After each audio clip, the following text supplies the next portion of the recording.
Espera um pouquinho. Não tem como ficar mal, não?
Boa noite, que a paz do Senhor Jesus Cristo esteja com cada um dos irmãos e das irmãs e dos nossos queridos e estimados amigos.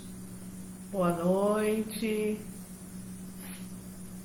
Estamos aqui mais uma vez para encontrarmos nesses momentos de reflexão, de adoração, de aprendizado da palavra. Vocês viram que o título é um título bastante instigante, é um título que ajuda a gente a compreender qual é a vontade de Deus para o ser humano, para cada um de nós. E como cristãos que somos, nós precisamos compreender melhor aquilo que Deus quer de nós, da igreja, de cada um de nós. Então, eu gostaria que vocês pudessem participar desses momentos, também refletindo sobre aquilo que a gente vai falar hoje à noite, porque isso tem muito a ver com cada um de nós. Será que você está tendo motivação para viver? O que tem acontecido com você?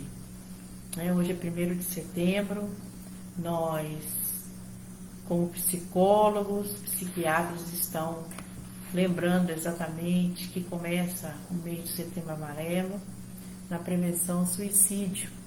Então, a pergunta tem muito a ver com o tema do mês, mas nós vamos fazer aplicações espirituais para a sua vida. Deus abençoe. Amém. Pois bem, o tema do estudo de hoje é quando parece que Deus mudou. Repetindo, quando parece que Deus mudou. Na realidade, esse estudo não é meu, eu devo atribuir ao autor, não é? Esse estudo que nós estamos ministrando é do pastor Gedimar Araújo, e é do livreto dele, Ganhando Motivação para Viver Grupos Familiares. Escreveu há muitos anos atrás, pela editora CEPAL. São 8 lições, e essa lição é a última, era que nós deveríamos estar aplicando na igreja que estávamos pastoreando. Então nós estamos aplicando aqui com vocês, bem oportuna, como minha esposa falou. A leitura bíblica que nós vamos estar lendo é da tradução Bíblia Viva, não é? Porque ela tem uma linguagem bem assim atual, bem prática, bem próxima da gente, para nós entendermos. Eu vou pedir para que minha esposa esteja lendo esse texto bíblico que se encontra em Salmo 77, do verso 1 ao verso 14. Salmo 77, do verso 1 ao verso 14. E peço atenção a vocês, no nome de Jesus, que preste atenção, que participe, dê a sua opinião, sua sugestão. E algo muito prático. A lição de hoje ela é muito prática, porque ela vai abordar algo que muita gente está pensando, que Deus mudou com você, que Deus não está interessado no teu problema, nas tuas dificuldades, e diz assim: eu estou sozinho, Deus não existe, né? Deus está morto. Para muitos Deus está morto, sim, mas de fato Deus está morto, né? Então nós vamos estar lendo esse Salmo 77, de 1 a 14, pedir para minha esposa Denise estar fazendo esse momento. Vamos prestar atenção? Eu clamo ao Senhor em alta voz, falo com Deus, procurando a sua ajuda. Estou cercado de problemas no dia da minha angústia, e por isso peço ajuda ao Senhor. Oro a Ele noite adentro, sem parar. Para mim não haverá alegria, até que Deus me tire dessa situação difícil. Lembro-me de Deus, penso nele e começo a gemer com o coração pesado, esperando ansiosamente a sua ajuda. Por sua causa, não consigo dormir, esperando sua ajuda. Estou tão confuso e perturbado que nem consigo falar. Fico lembrando os velhos tempos, coisas gostosas que aconteceram no passado. Lembro as canções alegres que eu cantava à noite. Penso muito examinando o meu espírito. Será que o Senhor me abandonou para sempre? Será que nunca mais vai se agradar de mim? Teria acabado completamente o seu amor fiel e amoroso, cuidadoso? Será que as suas promessas eternas perderam o valor? Será que Deus se esqueceu de mostrar compaixão? Será que Ele ficou tão zangado que não quer mais dar sua misericórdia a mim? Então pensei comigo mesmo, esse deve ser o meu problema. Pensar que o grande Deus mudou e deixou de amar seu povo. Comecei então a lembrar as boas obras do Senhor, os grandes milagres que Ele realizou no passado. Penso em tudo que Ele fez por nós, que grandes maravilhas. Concentro meus pensamentos naqueles milagres e digo: teus caminhos, ó Deus, são perfeitos e santos. Não existe outro Deus igual a ti. Tu és o Deus que faz maravilhas. Mostras a todos os povos da terra o teu grande poder. Eu li Salmo 77, de 1 a 14. Amém. Amém. Louvado seja Deus. A minha esposa vai estar sempre anunciando quem está participando. O Leão já saiu. Você pode falar, Denise, sempre agradecendo a presença deles, não é? Mas antes de nós começarmos o estudo, pedi para minha esposa fazer uma oração em prol das pessoas que estão nos escutando, que estão com o seu coração partido, doendo, doentio, com febre, o coração está com febre devido às circunstâncias que tem enfrentado no seu dia a dia e aceitando, vivendo uma aflição muito grande e não aceitando essa realidade. Portanto, essa pessoa está chegando juntamente conosco e a Denise vai estar orando por você nesse momento. Oremos. Senhor Deus, meu Pai, eu te agradeço por esses momentos que aqui vamos passar, refletindo sobre o seu grande poder, sobre a sua soberania, sobre a vida dos homens, sobre nós, Senhor, e vamos passar esses momentos compreendendo o Salmo 77 e sabendo o quão importante é para nós percebermos, sentirmos e regozijarmos na Tua presença, com todas as nossas dificuldades, nossos problemas, nossas inquietações, nossas dores e aflições. Pai, alcança cada um que está assistindo essa live com Teu Espírito Santo, que fale profundamente ao seu ser.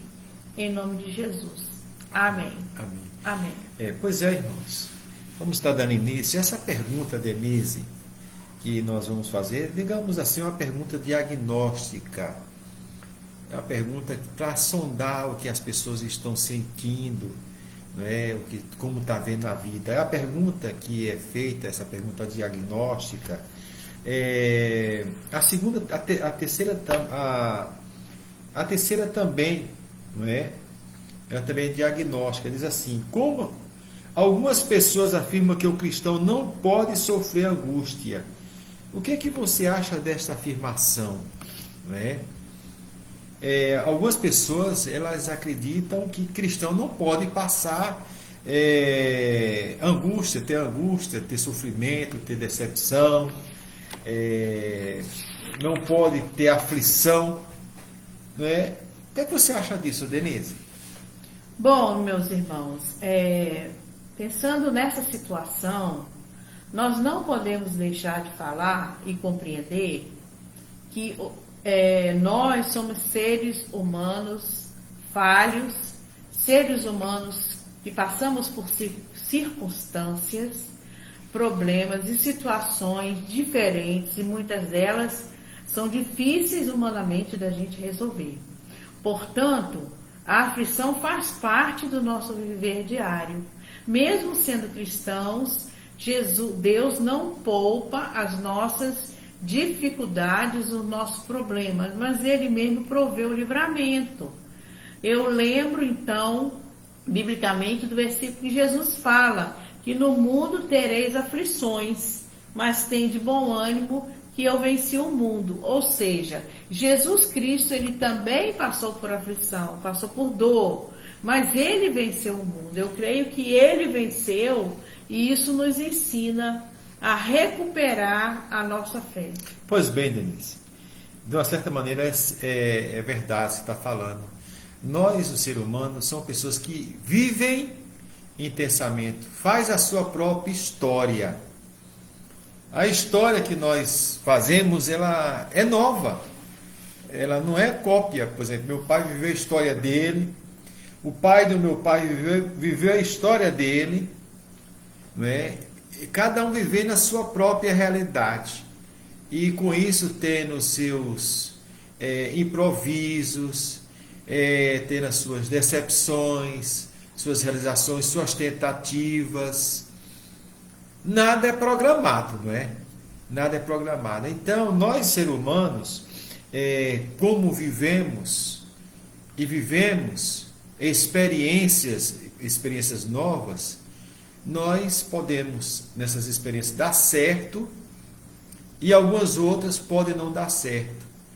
Nós acreditamos também que muitas experiências dessas ela vem junto com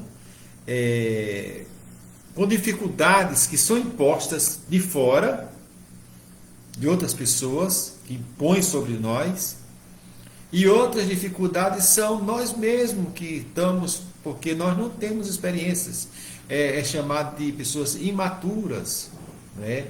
Não é que são pessoas más, mas é que não tem experiência, tem a imaturidade.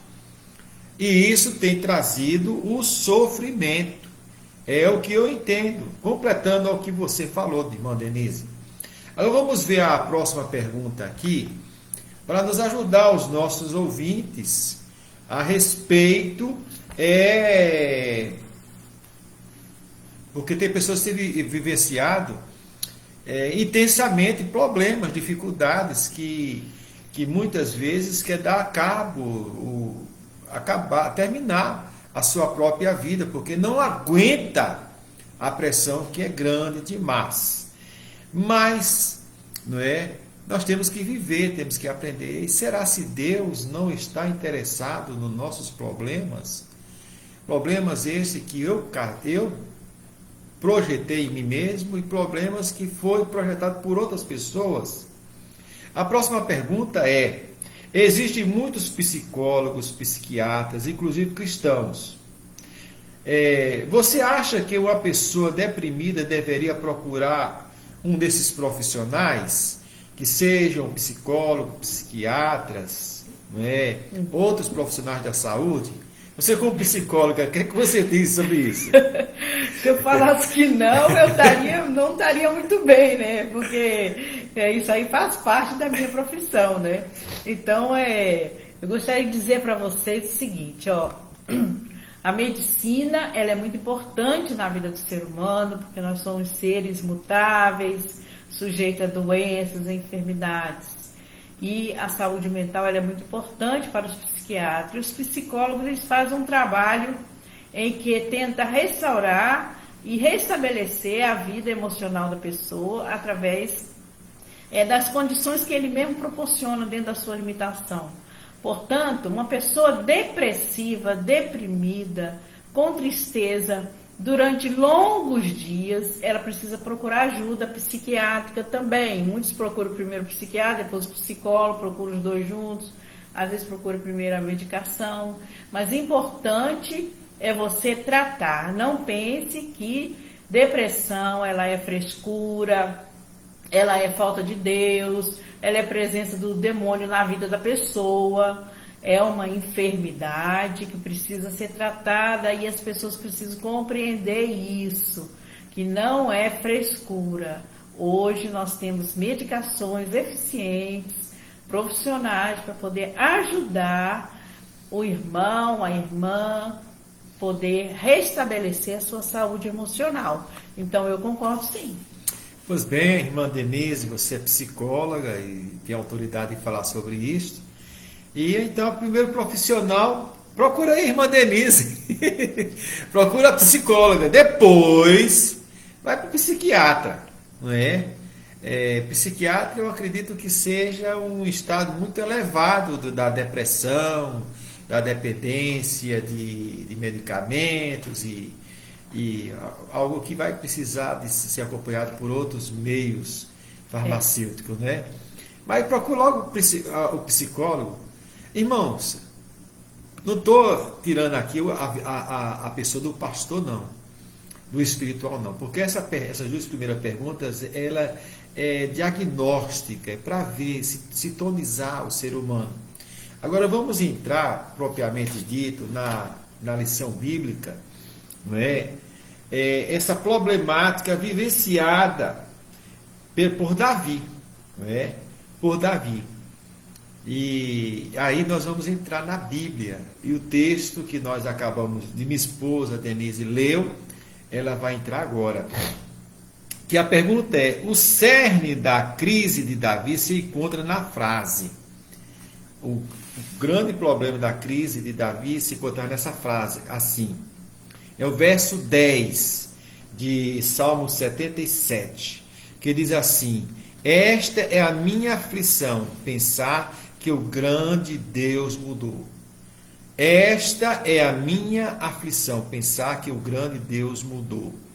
Eu vou ler o verso 10 aqui para nós melhorarmos o entendimento, que diz o seguinte: então pensei comigo, Davi, então pensei comigo mesmo, este deve ser o meu problema, a minha aflição, pensar que o grande Deus mudou e deixou de amar seu povo.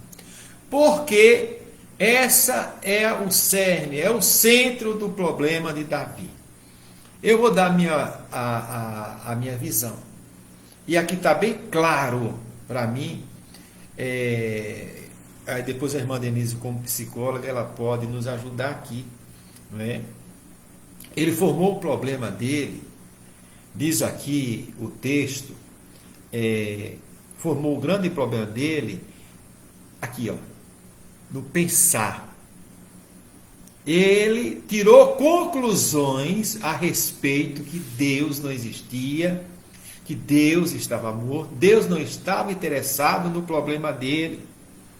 Aqui, criou na sua cabeça. Ô, irmã Denise, por que as pessoas criam tanto problema aqui na cabeça? Bem, o ser humano ele é dividido em pensamento, vontade, intelecto.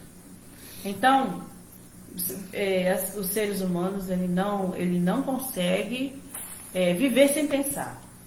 E alguns pensamentos são pensamentos que trazem mais recordações, ou pensamentos de futuro negativo, ou prognóstico inadequado.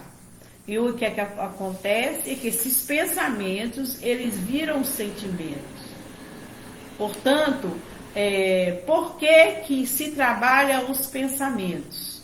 Para que esses pensamentos não corroam as boas ações das pessoas e essas pessoas procurem fazer algo errado. Porque tudo começa com o pensar. Muito bem, irmã Denise, é verdade mesmo. Esse era o grande problema de Davi. Ele tirou uma conclusão errada, precipitada sobre Deus. Ele pensou, não é? E esse pensar, ele não analisou o que Deus de fato estava fazendo. Depois no texto ele vai mostrar. Mas ali no princípio ele disse: estou abandonado. Isso acontece com muitas pessoas. Estou abandonado, não tem mais jeito para mim. E ali ele projeta muitas situações inverídicas, não real ou reais, diante do Todo-Poderoso em relação à sua própria vida. Irmã Denise, vamos para citar a segunda, a primeira, a segunda, a terceira, agora a quarta pergunta é o seguinte: como as pessoas poderiam sair desta angústia e firmarem-se de novo na confiança que Deus não muda? Como as pessoas podem sair dessa angústia e firmarem-se de novo na confiança que Deus não muda? Não é? Interessante essa pergunta, né? Bom, a hipótese aqui é que nós estamos falando para cristãos e para pessoas que creem em Deus, não é? Ele mudar um tipo de sentimento para um outro tipo de sentimento e ação baseado na confiança em Deus. Então, se você crê em Deus, existe aí uma ruptura com aquilo que não está ligado a Deus. Ou seja, o ser humano que só vive angustiado, choroso, cheio de problemas, reclama o tempo todo, cheio de dores, cheio de inquietações, cheio de dúvidas e reclamações. É lógico que essa pessoa, a tendência é a pessoa falar assim: Deus sumiu de perto de mim, Deus está longe de mim, Deus não existe mais, Ele me esqueceu, Ele me abandonou, não é? Então, a primeira coisa é trabalhar essa angústia. Por que essa angústia ela continua dominando a pessoa, não é? E depois a pergunta vem a ver, quatro, assim, como poderiam sair e firmarem-se de novo? Sair dessa angústia, todo mundo pode responder unanimemente, né? Orar. Não existe para o cristão uma outra forma de buscar resposta para suas angústias do que a oração. Portanto, se o crente está em oração, não é aquela oração que você vai para a igreja, fica lá 2, 3 horas o dia inteiro, não. É aquela oração constante, em espírito, você em casa, você no seu trabalho, está em espírito, pedindo a Deus para aliviar aquela angústia, tirar aquela angústia, colocar um sentimento mais otimista, mais feliz, para que Deus venha realmente tirar aqueles pensamentos negativos. Então, essa angústia, ela pode se transformar em momentos alegres, sim. Irmã Denise, Davi, ele resolveu também, falando com Deus, mas de uma maneira muito legal, não é? Eu creio que vai ajudar muito a você que tem enfrentado essa angústia grande, que está sucumbindo a tua vida. E o conselho que está no verso 11, diz assim, o verso 11: comecei então a lembrar as obras do Senhor, os grandes milagres que Ele realizou no passado. Verso 12: pense em tudo o que Ele fez por nós, que grandes maravilhas. Concentre os meus pensamentos naqueles milagres e digo. Verso 13: teus caminhos, ó Deus, são santos e perfeitos. Não existe outro Deus igual a ti. Amém. Aleluia. Então, o que Davi fez? Diante daquela angústia, diante daquela dificuldade, não é? Diante daquela aflição grande que ele vivia, ele parou, deixou de pensar e começou agora a escrever, não é? Começou a escrever, começou a lembrar das obras que Deus tinha realizado com o povo de Israel no passado. Se você parar hoje, é um conselho que a Bíblia nos dá, e você começar a escrever o que Deus já fez na sua vida, os livramentos, as vitórias, as realizações, a satisfação, a alegria que Ele já te deu, os parentes que você tem, os amigos que você tem, os cânticos já foram louvados, que alegrou teu coração, os presentes que você recebeu, coisas que você pôde ajudar as outras pessoas, você pôde ser útil para outras pessoas. Foi mais ou menos isso que Davi fez. Diz assim, que ele começou a lembrar das obras do Senhor, dos grandes milagres que ele tinha realizado no passado. Amém. Ele está vendo que Deus não estava morto. Amém. É verdade, Deus não estava morto. Para muita gente, Deus está morto, tá, gente? É verdade. Quer dizer, inclusive eu vou fazer uma live sobre isso. Deus está morto. Para muitas pessoas, Deus está morto. Estão vivendo, brincando com Deus, como Deus existisse, mas para eles Deus não existe. Verdade. Não acreditam mais em Deus. Verdade. Substituíram Deus por outros deuses, pelo racionalismo. Tá? Agora, eu fico pensando, se a pessoa não crê em Deus, ela não crê na existência de um ser que pode todas as coisas, que fez todas as coisas, que criou o homem, a mulher, o universo, tudo. Ele que nos capacita para trabalhar, Ele que nos dá força, Ele que nos dá saúde, é Ele que livra a gente das tentações, do mal, super necessidade. O que essas pessoas pensam a respeito de Deus, né? Que Ele não existe mesmo? Então, o que rege o universo para eles? Pois é. O que rege o universo para eles é isso aqui, ó. É isso daqui. É o que ele está pegando, é o que ele está sentindo, não é? Mas se tirarem da mão dele isto, se tirarem a mão dele isto daqui, que é o celular, tirar o celular, ou qualquer outro objeto, ele perde o sentido. Primeira coisa que ele vai gritar meu Deus, vai pedir socorro a Deus. Eu sei que eu estou fugindo um pouco do assunto, mas eu quero deixar isso aqui muito claro. Tem um cara que era ateu, ele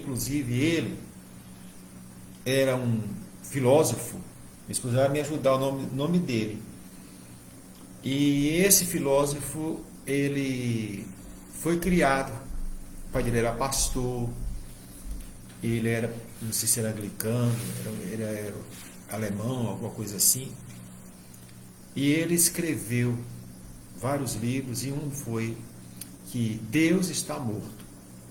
O nome dele é Nietzsche. Deus está morto.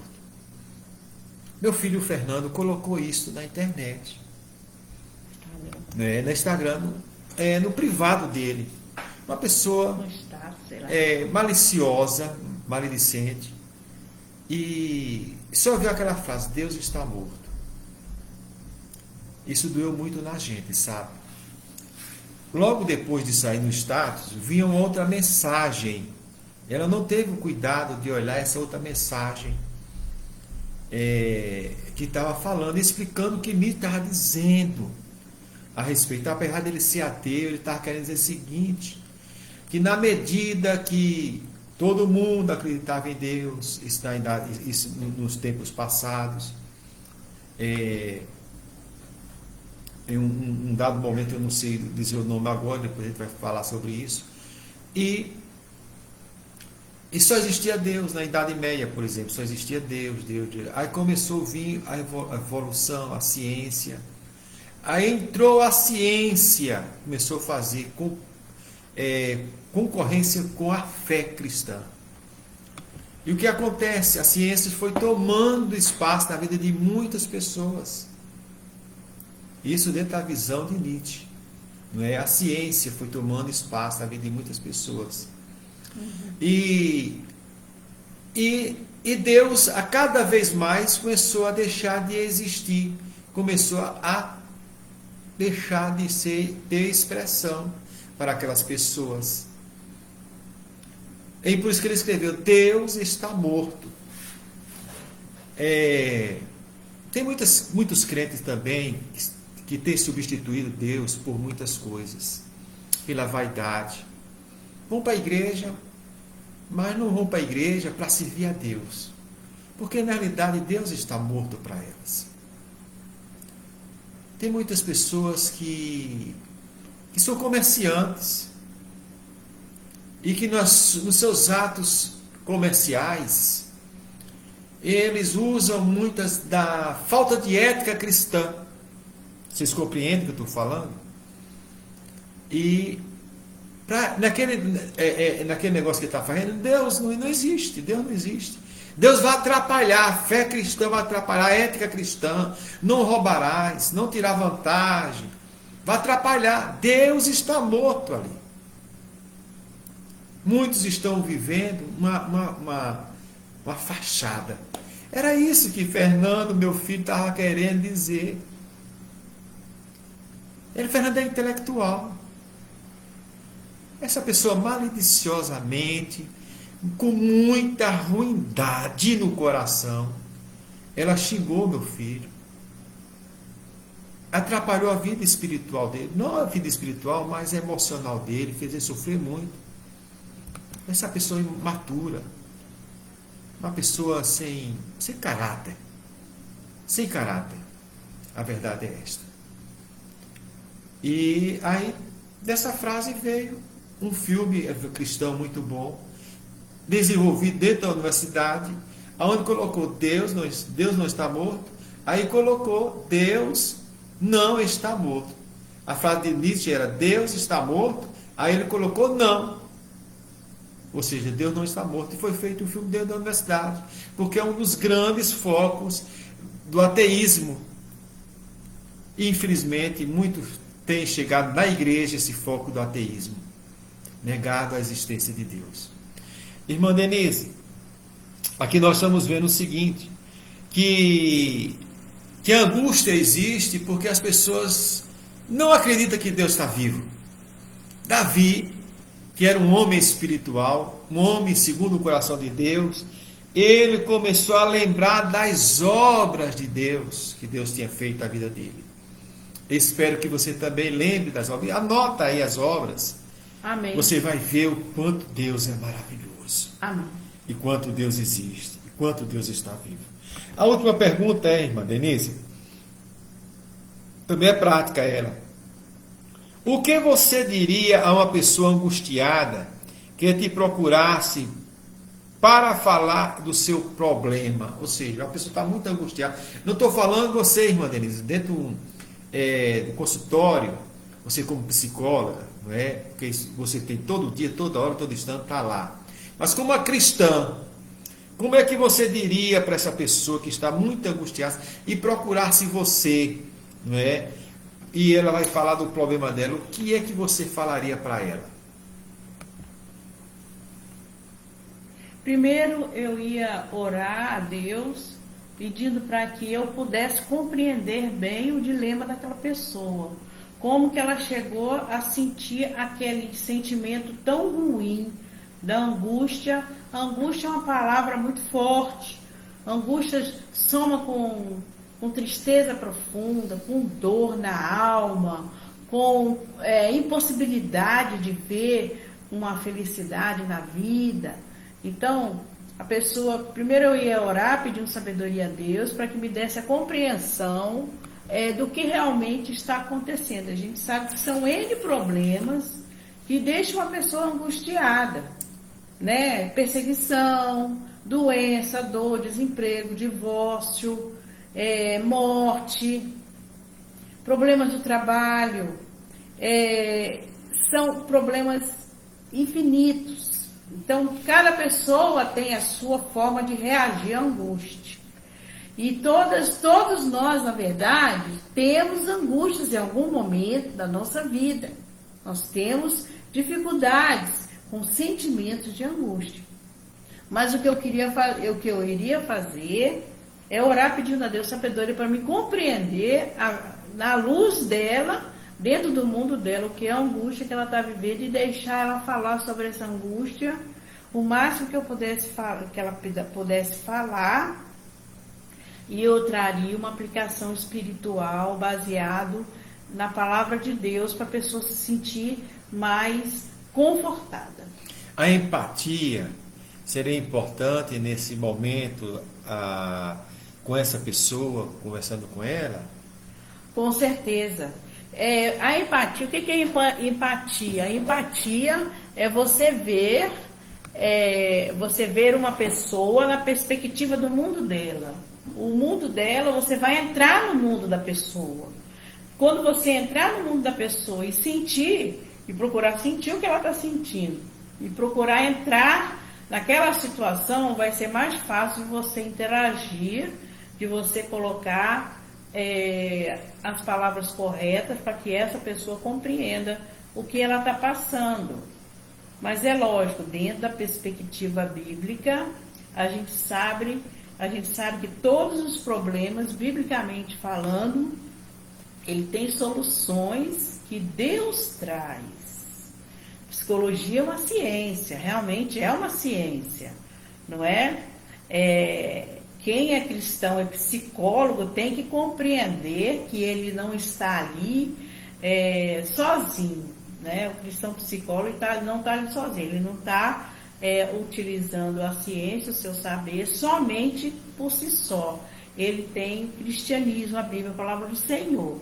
Nem sempre se fala, né? Tem psicólogos que não falam, tem psicólogos que não proferem nenhuma palavra, mas a gente sabe na prática, a medicina fala muito sobre isso, que o cristão, as pessoas mesmo não cristãs, quando ela tem fé, quando ela ora, as coisas mudam na vida dela. Fica aí a dica. Fica a dica para vocês. Amém? De se ajudar e ajudar outras pessoas. Fica a dica aí de Davi para vocês, não é?